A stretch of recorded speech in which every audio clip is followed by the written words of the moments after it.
Welcome to my YouTube channel.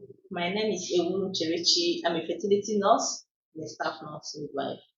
Today, I'll be discussing the causes of infertility in female. Please, if today is your first time of watching my video, kindly like and subscribe to my YouTube channel. So, what are these causes of infertility in female? Number one is ovulation. Number two, Asherman syndrome, known as adhesions. Number three, blocked fallopian tubes. Number four, endometriosis. Number five, fibroid. And number six, polycystic ovarian syndrome, known as PCOS. So let's take them one after the other and explain them in details. Let's start with anovulation. What is anovulation? It simply means failure of the ovaries to release egg. In a situation whereby the ovary does not release egg, that's what is known as anovulation. It's expected that in each menstrual cycle, the ovaries, they are supposed to release egg, but when that fails to occur, it is termed an ovular cycle. And what can contribute to this? Number one, low body weight. Number two, obesity. Number three, excessive exercise. Number four, stress. Then number five, when there is problem in the brain that is affecting the thyroid stimulating hormone and prolactin. When these two hormones are affected, they are not balanced, it can cause anovulation. Then the second cause is Asherman syndrome, that's scar tissue formation. And this usually occurs at the endometrium.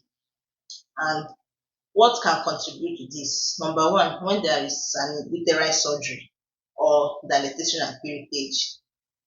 Maybe when the doctor or the personnel involved curates more than required. Maybe during the process of feeding, it can heal with scar tissue formation, which will make it unfavorable for implantation to occur. Even at times, the endometrial linings are dropped together, they are intact. They find it difficult to separate unless a procedure is being done to separate them. Outside that, it is really difficult for implantation to occur. The next one is blocked fallopian tube. When the fallopian tubes are blocked, it could be as a result of pelvic inflammatory disease, maybe when it is not properly treated. During healing process, it can cause scar tissue formation, which can lead to blockage at the lumen of the fallopian tubes. So the sperm will find it impossible to pass through the lumen to fertilize the ovum, thereby leading to infertility. The next one is endometriosis. That's growing of the endometrial lining outside the endometrium. It could be at the ovary, it could be at the fallopian tubes.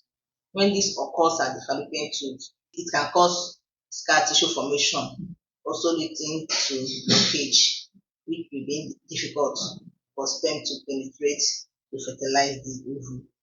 At times, it can distort the anatomy of the pelvis, making conception very difficult. Even at times, this condition, endometriosis, can cause poor quality egg.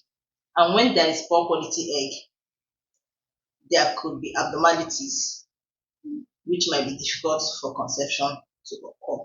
Even if there is conception, it can lead to miscarriage because nature has its ways of balancing everything.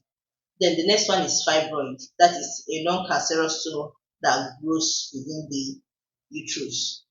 And how can this fibroid cause infertility? We need to consider two things. Number one is the size, and the other one is location. When we come to the location, when the fibroid is being located at the cervix, that's cervical fibroid, it can occlude the cervical canal, making it difficult for the sperm to swim to can fertilize the egg. Again, when it's located at the endometrium, that's the one that is called submucosal fibroid. that condition will not be favorable for the embryo to implant, even if there is implantation. As pregnancy progresses, they will be sharing that space. There will be a lot of complications with that. So it's very difficult. At times, it might even lead to miscarriage. Then coming to the size, according to some studies being done, when the size is above 60 millimeter, be it anywhere, whether in the muscle layer or the subserosa, it can distort the endometrium, thereby making it difficult for the embryo to implant. Then let's talk about the polycystic ovarian syndrome. This is a broad topic, but since it comes under causes of infertility in female, I will make it concise so that we understand it better. But when you watch my video, the video I made on it, you'll be able to understand it very well. So, what is this polycystic ovarian syndrome? This condition is mostly attributed to hormonal imbalance. Okay, so how I be having this syndrome? Number one is unexplained weight gain. You might not be eating well or you are eating normally, but you are just gaining weight. Your mind should go back to that. Am I having this syndrome? The next one is irregular menstrual cycle. It is expected that every lady or every normal woman should see her period 12 times in a year. That every month you expected to see your period. But there are some women, they see 7 or 8 times in a year. That's all. So when you notice this sign, just consult your fertility doctor so that the proper check will be done on you. Another one is bear around their jaw. For some women, you see them having bears around their jaw.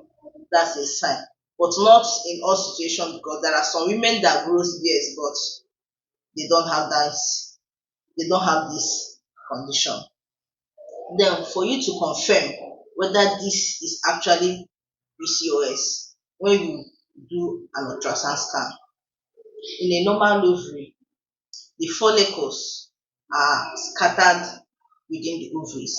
But in a polycystic ovary, the follicles are peripheral, that's at the edges of the ovaries. That's how you'll be able to differentiate them. Another thing about this polycystic ovarian syndrome, it can also lead to anovulation because they don't usually ovulate. Those follicles does not grow to maturity. In a normal ovary, we have the primordial follicles that grows to the primary follicles, secondary maturation, then they will be ovulated. The eggs will be ovulated. But in polycystic ovary, once they reach that primary or secondary stage, it stops growing.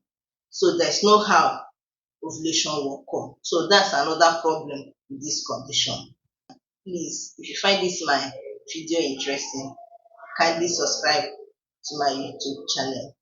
Meet you in my next video. Have a nice day.